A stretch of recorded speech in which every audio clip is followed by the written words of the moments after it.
Climate trends India ने ताजा report जारी करके चेतावनी दी है कि इस बार की सर्दियां पूरे उत्तर भारत और खास तौर पर पश्चिमी उत्तर भारत को ज्यादा दिन तक और ज्यादा ताकत के साथ परेशान करने वाली है।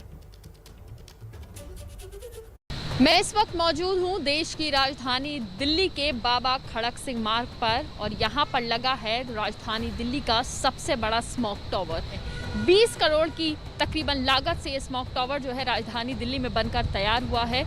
लेकिन बड़ी बात यह है कि महज सिर्फ एक स्मॉग टावर से क्या दिल्ली के प्रदूषण को रोका जा सकता है या हद तक कम करा जा सकता है, क्योंकि एक स्मॉग टावर महज 1 से 1.5 किलोमीटर का जो दायरा होता है उस पर ही काम कर सकता है। घुटन हो रही है, कहीं भी जाओ तो जी घबराता है, घर से निकलने का मन नहीं करता। और दिवाली पे पटाखे बहुत ज़्यादा फूटे दिल्ली में बैन थे, इस वजह से पोल्यूशन बहुत ज़्यादा बढ़ रहा है। लोग काफ़ी बीमार हो रहे हैं, लोगों को जुकाम लग रहा है, आंखों में जलन हो रही है।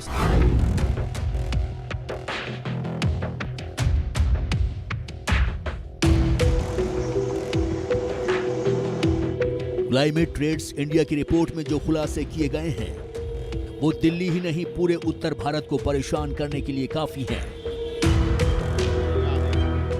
इस रिपोर्ट में कहा गया है कि दिसंबर महीने से लेकर मार्च तक पूरे उत्तर भारत में स्मॉग का कहर होगा और वातावरण का तापमान 3 डिग्री तक घट जाएगा। और ये सब होगा ला नीना के असर के चलते। ला नीना एक जटिल मौसमी स्थिति का नाम है जो हवा की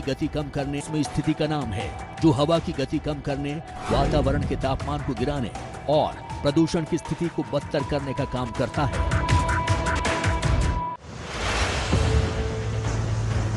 देश के उत्तरी हिस्से में की गई एनालिसिस में पाया गया कि ला नीना की वजह से देश में प्रदूषण की स्थिति लगातार दूसरे साल भी बेहद खराब रहने वाली है और इसका असर ये होगा कि इन इलाकों में सर्दियां ज्यादा सताएंगी और ज्यादा वक्त तक सताएंगी।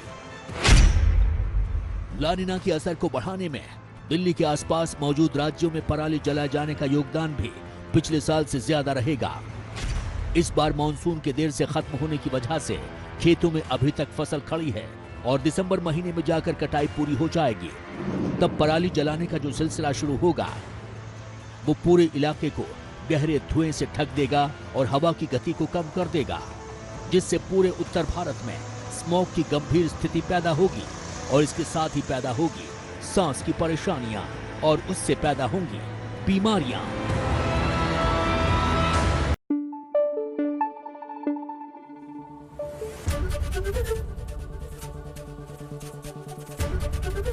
एबीपी न्यूज आपको रखे आगे।